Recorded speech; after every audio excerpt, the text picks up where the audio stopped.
Eh, bueno, mucho gusto, yo soy la doctora Daniela Esmeral. El día de hoy vamos a revisar oclusiones arteriales retinianas.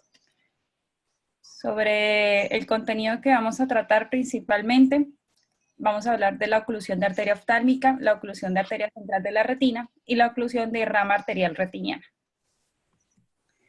Dentro de los síntomas, estos síntomas son generalizados y pueden variar un poco dependiendo de qué estructura esté comprometida en cualquiera de los compromisos que estamos viendo en la parte del llenado arterial. Dentro de los síntomas, entonces, tenemos la pérdida de visión súbita, es una pérdida de visión súbita unilateral, no dolorosa, donde la agudeza visual puede ir desde un NPL, es decir, no percepción de luz, hasta un 20/20, dependiendo de la estructura comprometida. La homoglosis fugas, que es las pérdidas temporales de visión, es un signo que normalmente se repite y se presenta en estos pacientes antes de llegar precisamente con el episodio agudo de oclusión. Siempre es una emergencia ocular porque tiene alto riesgo de enfermedad cerebrovascular. Y para recordar un poco por qué nos referimos a este tipo de patologías, tenemos que recordar un poco la anatomía. Acordémonos que la irrigación en general de la retina viene de dos arterias, digámoslo así, dos arterias principales, pero estas vienen de una misma rama, de una rama que es la arteria oftálmica. Viene todo de la carótida interna de la arteria oftálmica, que es esta de acá. Aquí da la primera rama de la arteria oftálmica, que ya es la arteria central de la retina, y después da las ciliares posteriores, que juntas van a formar lo que pues ya conocemos como coroides.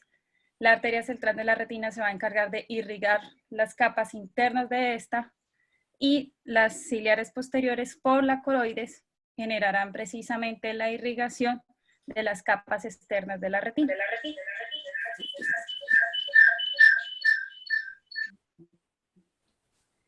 Dentro de los factores de riesgo, los más importantes en general están más asociados a precisamente enfermedad cardiovascular, como tener una edad mayor, el género masculino, aunque en unos estudios se ha encontrado que es más frecuente en mujeres, el tabaquismo, la hipertensión arterial, la obesidad, la diabetes, la hiperlipidemia, la enfermedad cardiovascular y coagulopatías.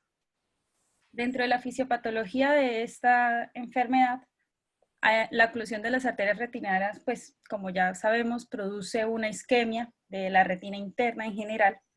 Primero se vuelve muy edematosa y con el tiempo ese edema se resuelve y se vuelve una retina interna que se atrofia. En el caso de la oclusión de arteria central de la retina externa se perfunde, como ya hemos dicho, por la circulación coroidea y puede sobrevivir algo de tejido de la retina interna, por lo que cuando es oclusión de arteria central de la retina puede conservarse parte de la visión. En el transcurso de aproximadamente una semana, la oclusión puede recanular, pero hay que tener en cuenta que la retina es muy sensible a la isquemia. En modelos animales, pues como dice ahí, se ha demostrado que hay un daño irreparable después de 105 minutos de oclusión y pues, si se nos demora normalmente una semana en que vuelva a haber una circulación por esa arteria, pues ya el daño estará hecho y pues no es sencillo que vaya a tener un buen pronóstico visual. Dentro de la oclusión, vamos a hablar ahora de la oclusión de arteria oftálmica, más específicamente, se puede asociar bastante a la arteritis de células gigantes, que durante esta charla vamos a ver que aparece bastante en el tema, pero ya la doctora Verónica Restorino en una exposición anterior nos habló sobre el tema y sobre sus tratamientos. La agudeza visual en este tipo de oclusión normalmente es NPL, tiene un muy mal pronóstico visual y compromete la circulación tanto de las capas internas como de las externas de la retina. Siempre tiene de par presente, y aquí les traigo un caso clínico. Este caso clínico es de un niño de 9 años que estaba siendo operado para una corrección de una subluxación atlantoaxial y posteriormente presentó una fiebre reumática. El paciente durante la cirugía estuvo estable hemodinámicamente, pero duró más o menos 6 horas y media en decúbito prono. Este paciente, cuando se despierta, por fin de la cirugía, el niño refería que no veía nada por su ojo izquierdo. El paciente es remitido a la parte de oftalmología después de 12 semanas de este proceso. Cuando se examina al niño, se encuentra que pues, el ojo derecho está normal, la visión también. La visión del ojo izquierdo es no percepción de luz, con un defecto pupilar aferente relativo. Hay una presión intraocular del ojo derecho que era 17 y la del ojo izquierdo de 12. Y al examen de fondo de ojo se encuentra precisamente su ojo derecho, es decir, el que no pasó nada, su visión adecuada. Y esta es la imagen de fondo de ojo del ojo izquierdo. Se ve precisamente dentro de esto una opacificación, como un blanquecimiento de toda la retina, con una imagen sugestiva de una mancha en color rojo cereza. Sin embargo, cuando vamos a hablar más adelante, este es un hallazgo que normalmente en este tipo de oclusión puede no verse. ¿Por qué? Porque está comprometida también la coroides. Este mismo paciente se le realizó un OCT un OCT macular, donde se encontró, este es el ojo derecho, ojo izquierdo.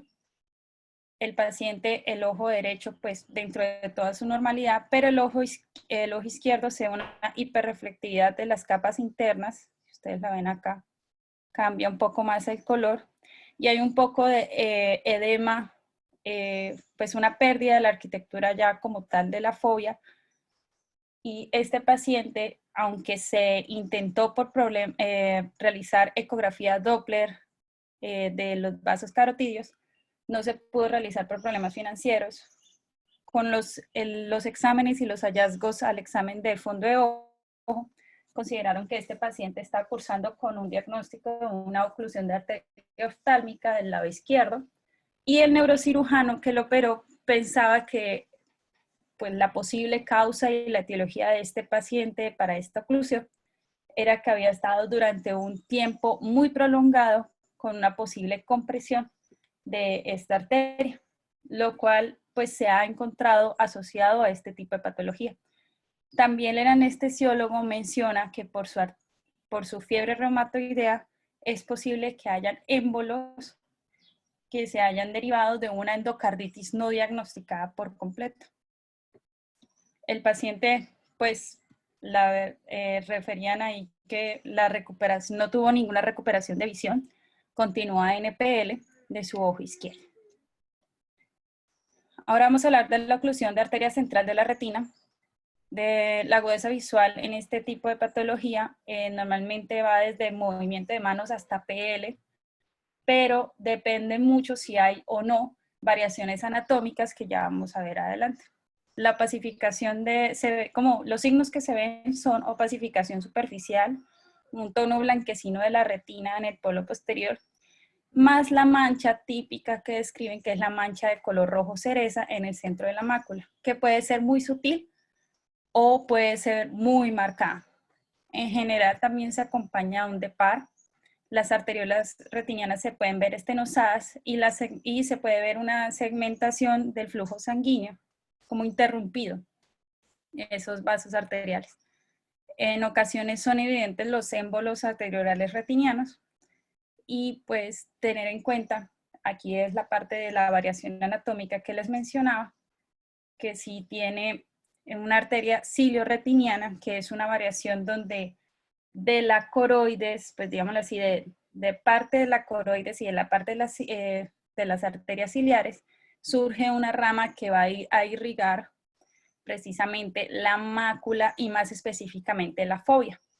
Entonces, si se llega a ocluir la arteria central de la retina, normalmente sin este tipo de, digámoslo así, variante anatómica, las visiones pues son muy marcadamente malas o muy bajas, pero cuando se preserva esta y no hay compromiso de precisamente la arteria oftálmica, sino solamente la arteria central de la retina, pueden haber agudezas visuales incluso mejores a 20-50, con casos donde se ha reportado, por eso les decía, de agudezas visuales de 20-20. Entonces, esta imagen es la imagen que precisamente nos proporciona el libro de Wills, donde se ve la oclusión de la arteria central de la retina. Si ustedes se dan cuenta, el tono de la retina es muy blanquecino, se ve la mancha, color rojo cereza, y hay interrupciones, que es la parte de la segmentación de los vasos arteriales. Esta es otra imagen, esta imagen es tomada como tal ya de la academia, donde precisamente quería mostrar que no siempre se ve el rojo cereza tan marcado, y depende mucho de en qué etapa de este cuadro se encuentre. Cuando el paciente acaba de pasar el cuadro oclusivo, puede incluso verse un fondo de ojo completamente normal, y en el transcurso de las horas pues empieza a ver ese blanquecimiento, y por precisamente el edema que hay. Y esta es una imagen de un paciente que tuvo una oclusión de arteria central de la retina, donde se ven todos los cambios, pero si ustedes se dan cuenta, acá hay unos vasos, o pues está la arteria cilioretiniana, que hace que se preserve un poco la circulación hacia la fovea. Este paciente pues tiene un mejor pronóstico visual en comparación con este. La oclusión de rama arterial de la retina, normalmente pues el defecto visual es en hemicampo y depende precisamente de la rama afectada. Puede verse signos, o más frecuentemente se ven signos de manchas de algodón, que son isquemias de la capa de fibras nerviosas, más, digámoslo así, puntiformes, y normalmente siguen el recorrido, el blanqueamiento y las manchas de pues, algodón, siguen el recorrido de una rama arterial. Cuando hay embolias, se pueden observar más comúnmente estos émbolos en la bifurcación de los vasos, porque disminuye el lumen, y puede haber anastomosis en presentaciones más tardías, como tal de arteria-arteria. Esta, que es la sigla en inglés, representa, pues esta patología representa hasta el 38% de todas las obstrucciones agudas de la retina. Entonces, acá hay dos ejemplos. Estos dos ejemplos nos muestran precisamente, son fondos a color de diferentes ojos, evidentemente. Este es un ojo izquierdo, donde se ve precisamente la oclusión de la rama inferotemporal arterial, donde se ve el blanquecimiento, hay edema, y dependiendo de qué tanto blanquecimiento, qué tan cerca estaba digámoslo así, al inicio de esa vaso arterial, se puede ver si hay compromiso o no, sobre todo la afectación de la fovea, lo cual nos va a hablar más que todo del pronóstico visual de ese paciente.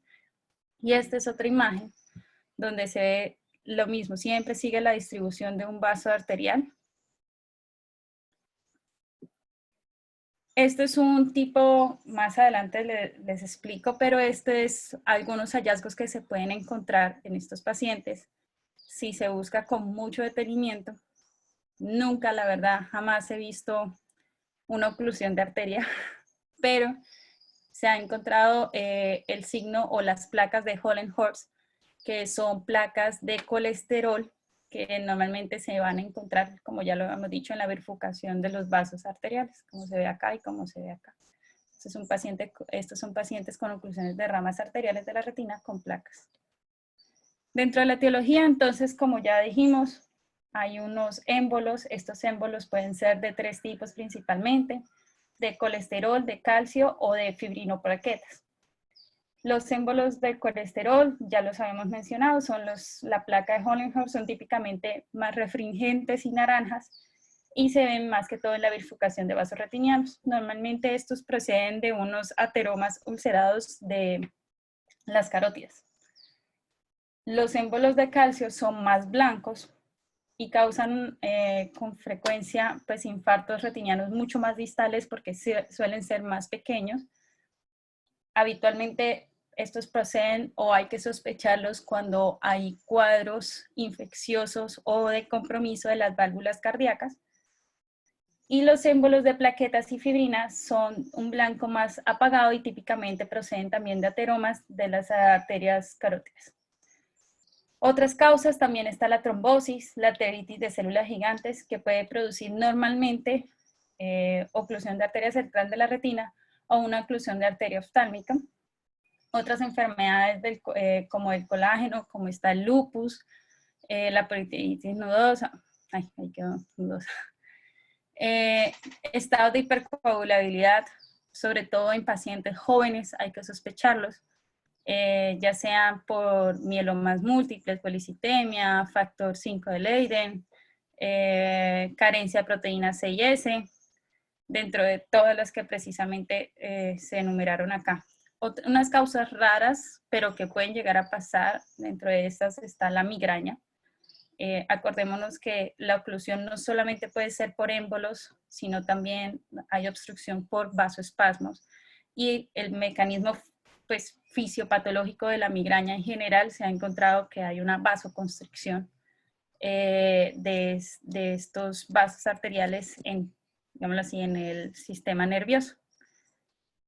Y también... Daniela, y hoy el COVID Y hoy el COVID.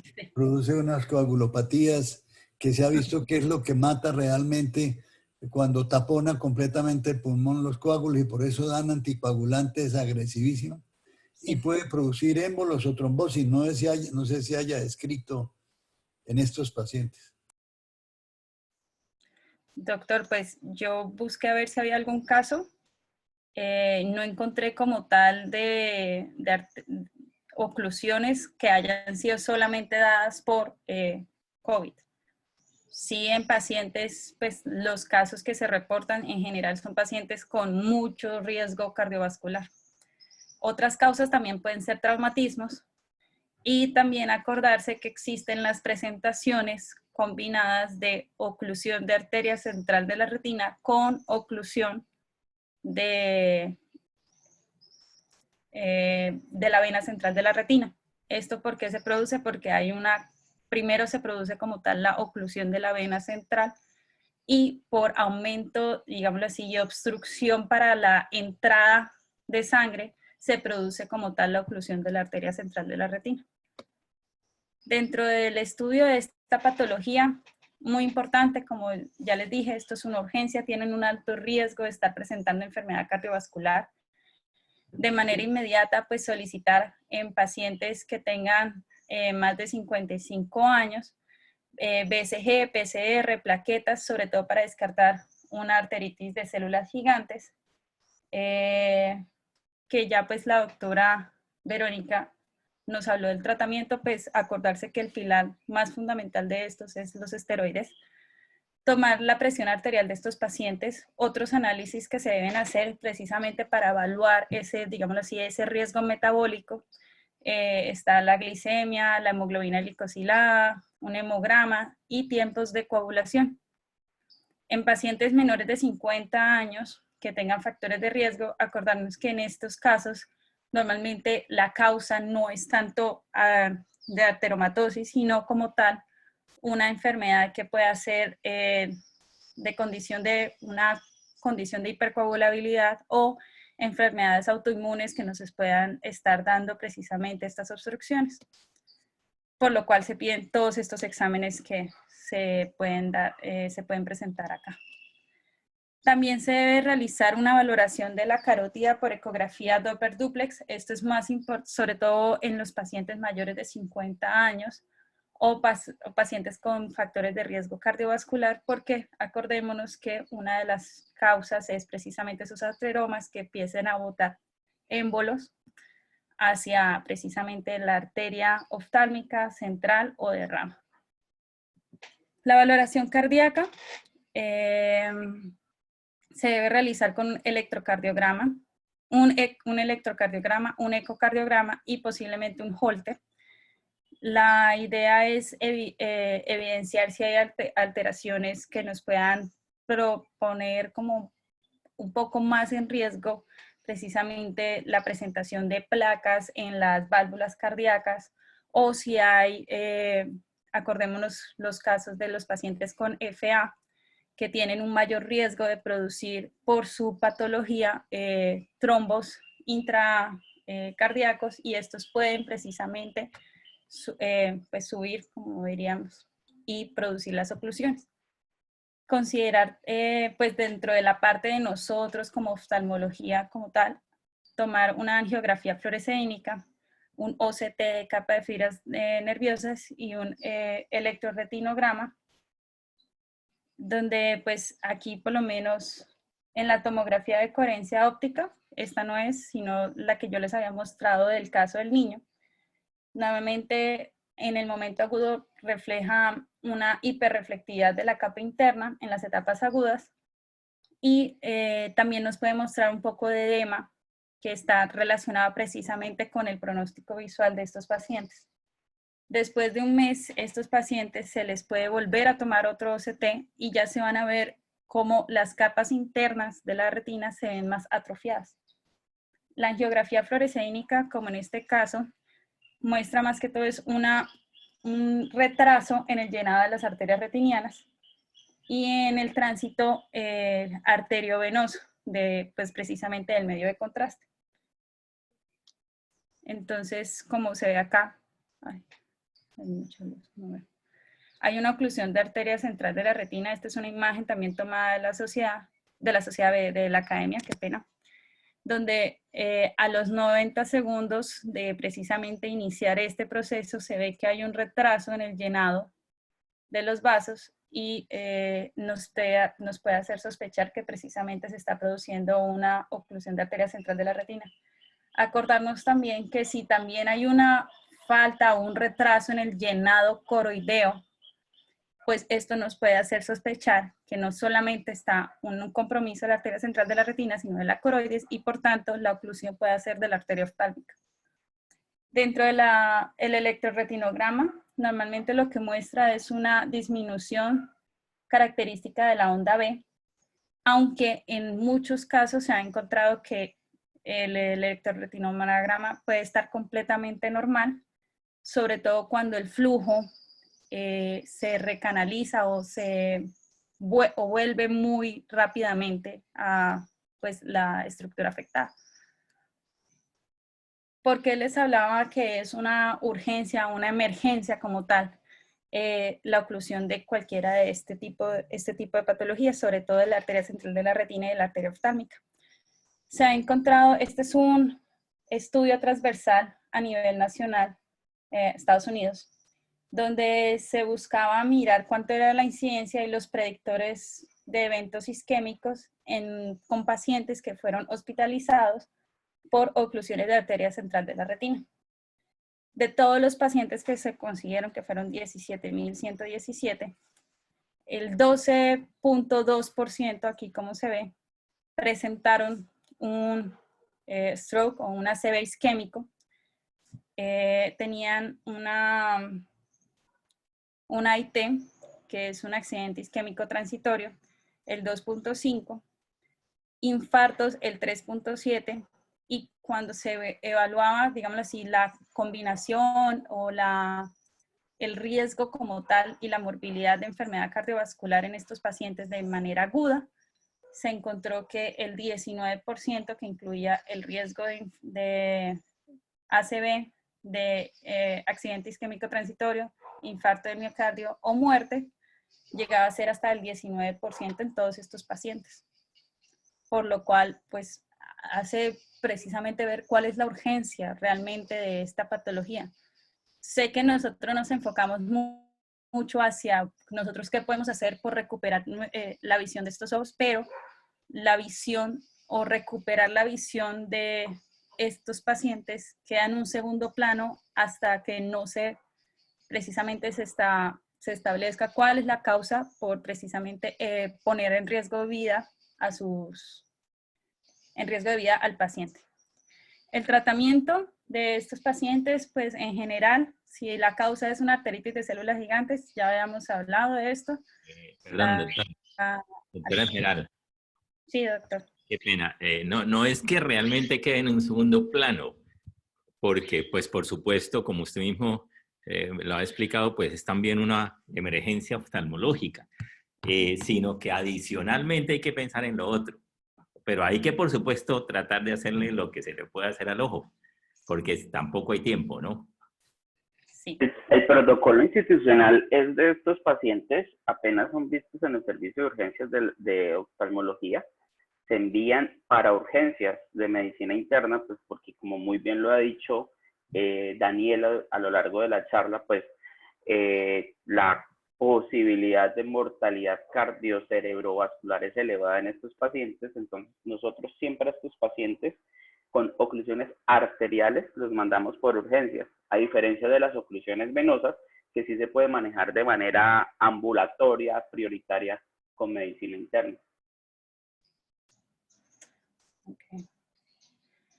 Dentro del tratamiento... Carlos Mario, yo estaba llamando a Daniel porque así como el stroke tiene 1 hora para ser reversible, pues el caso de la retina, en los casos que ponen esos trombolíticos, la retina tiene que 5 minutos para... Entonces la pregunta es, ¿hay algún estudio o algo en donde si yo estoy, por ejemplo, en una clínica o en una consulta o esas suertes que tiene la gente a veces y se me bloquea el ojo, lo miro, está taponado, le pongo el trombolítico, ¿eso sirve para... ¿Hay algún caso reportado para destapar o no? Doctor, el tiempo de la retina es de 100 minutos. Nosotros, inclusive a principio de año, con el doctor Arana y el doctor Nicolás Blanco, hubo un caso muy particular de una paciente que se inyectó por un médico, una personal no médico, se inyectó productos estéticos en la piel periocular y la señora consultó a los 15 minutos de la pérdida de la visión posterior a la aplicación. Rodrigo llegó, vio a la paciente junto con Nicolás y se la llevaron de una vez para radiología intervencionista, así como un código stroke.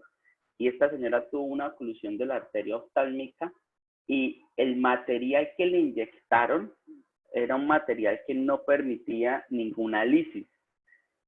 Pues debido a quién sabe que le hayan colocado.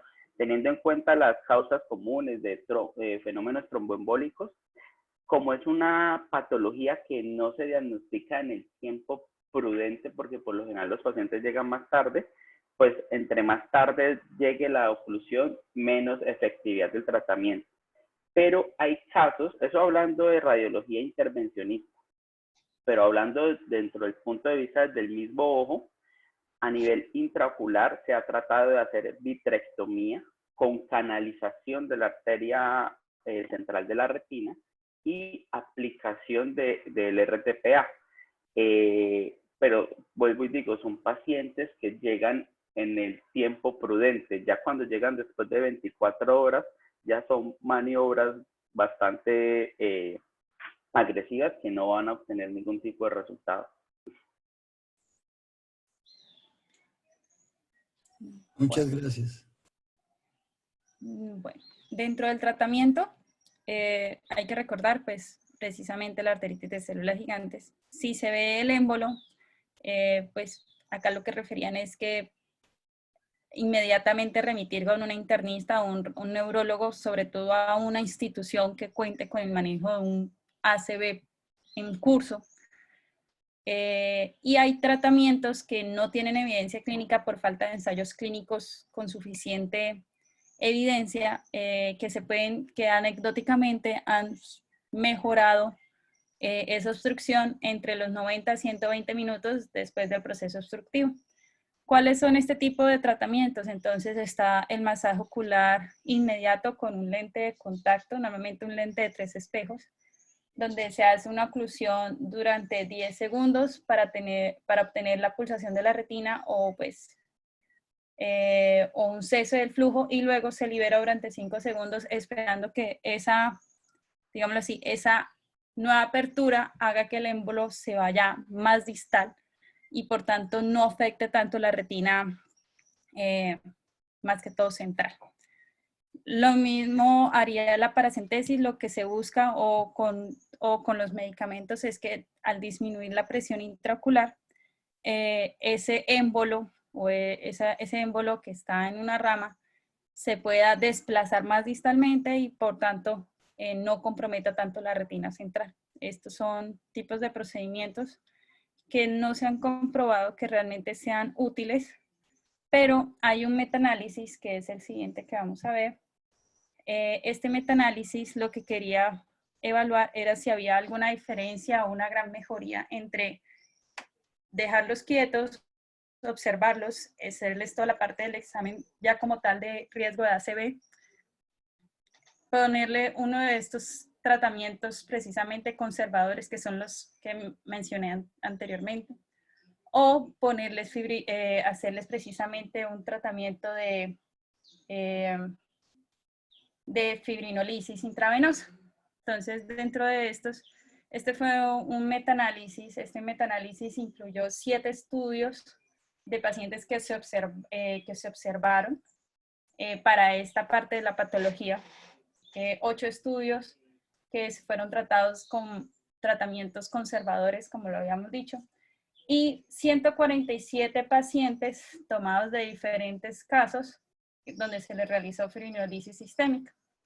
Esta que es la primera imagen son los pacientes donde se observaron y se encontró que la tasa de recuperación espontánea de estos pacientes era el 17.7%, como se ve acá.